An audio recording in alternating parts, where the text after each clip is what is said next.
আসসালামু আলাইকুম বন্ধুরা। মাগুরার যে ছোট বাচ্চাটার আমরা কাহিনী দেখলাম, কতই না কষ্ট পেয়ে সে বাচ্চাটা আজ দুনিয়া ছেড়ে চলে গেল। একটা ছোট বাচ্চা যে নাকি যৌনতা সম্পর্কে কোনো কিছুই বোঝে না, কীভাবে অন্যায় নিতে হয় সেটাও সে জানে না। আর অথচ এই বাচ্চাটাকে কিভাবে নির্মমভাবে হত্যা হলো, এটা করাই হলো। অথচ সে যৌনতার কিছুই বোঝে না। এরকম কাপুরুষদেরকে ধরে তার বাঁশটা কেটে ফেলা দরকার। না থাকবে বাঁশ, আর না সে কখনো বাঁশি বাজাতে পারবে।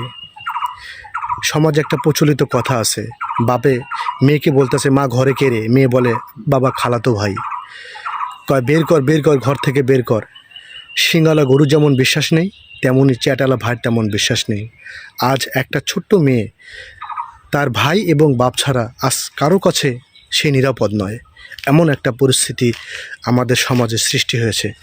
তাই তো বলা হয় যে পরিবেশ ও সমাজে যদি সুন্দর হয়, মানুষের জীবনে এক অন্যরকম অনুভূতি সৃষ্টি হয়। আর এই পরিবেশ ও সমাজে যদি নোংরামি বেহায়াপনার সৃষ্টি হয়, তাহলে মানুষের জীবনে তা ব্যাপকভাবে প্রভাব ফেলে ও বিঘ্নতা ঘটায়। এই হলো আমাদের পরিস্থিতি। এমন কাপুরুষদেরকে ধরে বাঁশটা কেটে ফেলা দরকার। ভালো থাকবেন সবাই।